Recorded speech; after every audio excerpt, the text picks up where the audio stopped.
Hello everyone.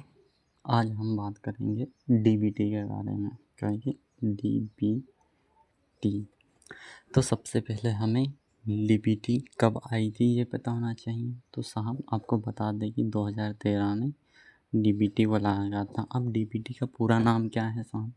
तो DBT का पूरा नाम है direct benefit transfer. Okay, DBT का पूरा नाम क्या है? Direct benefit transfer. ठीक है साहब, ये डीबीटी लाई गई 2013 में। तो ये क्यों लाई गई? कुछ तो उद्देश्य रहे होंगे इसके। तो साहब हम उद्देश्य की बात करते हैं। तो उद्देश्य है साहब, बैंक अकाउंट के माध्यम से डायरेक्ट पेमेंट ट्रांसफ़र करना किया जा सकता है। ठीक है। और पहले जो ब्रोकर के द्वारा पैसे ले लिए जाते थे और उसके माध्यम से रिसाव होता था और बैंक अकाउंट से पेमेंट निकालने भेजने में जो विलम्ब होता था वो अब विलम्ब नहीं होगा। ठीक है। अब थर्ड उद्देश्य क्या है साहब? तो इलेक्ट्रॉनिक माध्यम से कैश को ट्रांसफ़र किया जा सकता है। इलेक्ट्रॉनिक माध्यम से कैश को ट्रांसफ़र किया जा सकता है। ठीक है, यहाँ तक समझ में आई बात। अब भैया इसका दायरा का क्या क्या है कि कहाँ कहाँ इसका उपयोग होता है। तो दायरा भैया, डायरेक्ट लाभार्थी को लाभ पहुंचाया जा सकता है। फॉर एग्ज़ाम्पल स्टूडेंट है, स्टूडेंट की स्कॉलरशिप आ रही है तो डायरेक्ट उसके अकाउंट में जाएगी। और अगर पेंशनधारी है तो पेंशन के जो पैसे हैं वो डायरेक्ट जिसको पेंशन मिल रही है उसके अकाउंट में आएगी, जिससे अगर कोई वृद्ध व्यक्ति है तो उसके अकाउंट में आएगा। उसका कोई बच्चा है वह नहीं खा पाएगा, उसके साथ धोखाधड़ी नहीं होगी। ठीक है, समझ रहे हो बात को? अब भैया सेकंड पॉइंट ऑफ दायरा, तो बायोमेट्रिक लिंक जो अकाउंट रहेगा उसी में ही ट्रांसफ़र है। फॉर एग्ज़ाम्पल ये आधार है,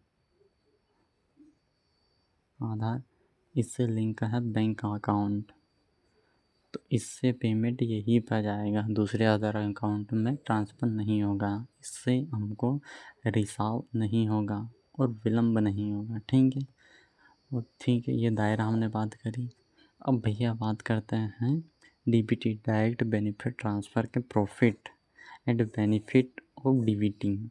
ओके, जैसे first point of DBT profit and benefit, तो रियल टाइम ट्रांसफ़र किया जा सकता है। जैसे ये हमको 100 रुपये सेंड करने हैं, यहाँ सेंड करने हैं, तो जस्ट हमने यहाँ किसी कियोस्क के पास गए या कोई फ़ोनपे यूज़ करता वहाँ पर गए, 100 रुपये दिए, जस्ट क्लिक किया, पिन डाला और ट्रांसफ़र हो गया जस्ट 1 मिनट में।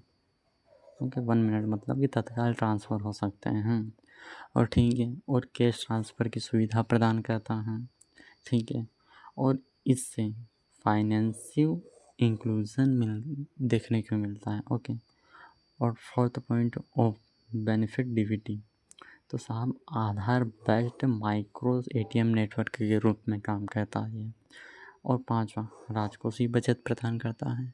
और कैसे राजकोषीय बचत प्रदान करता है? तो आपको बता दें कि सरकार डीबीटी के माध्यम से बहुत सा पेमेंट डालती है।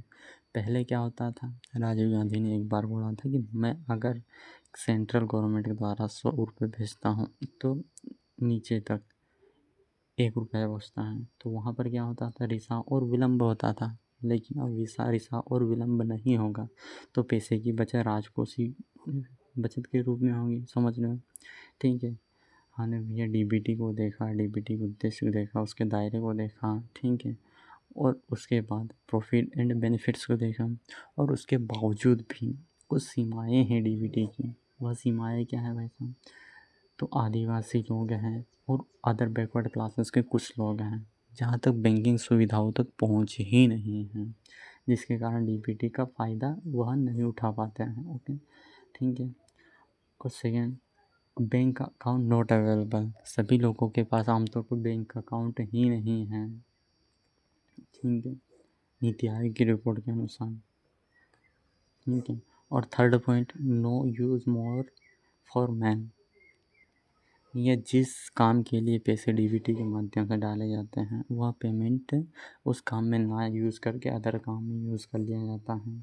और फॉर द पेट्रियार्की सिस्टम देखने को मिलता है इंडिया में। यदि माँ के अकाउंट में पैसे आ रहे हैं तो बाप यूज़ कर रहा है, भाई यूज़ कर रहा है, जिसके कारण पैसों की हानि देखने को मिलती है। Thanks for watching and supporting this video. अगर वीडियो आपको अच्छा लगा है तो लाइक, सब्सक्राइब एंड शेयर ज़रूर कीजिएगा। तब के लिए धन्यवाद।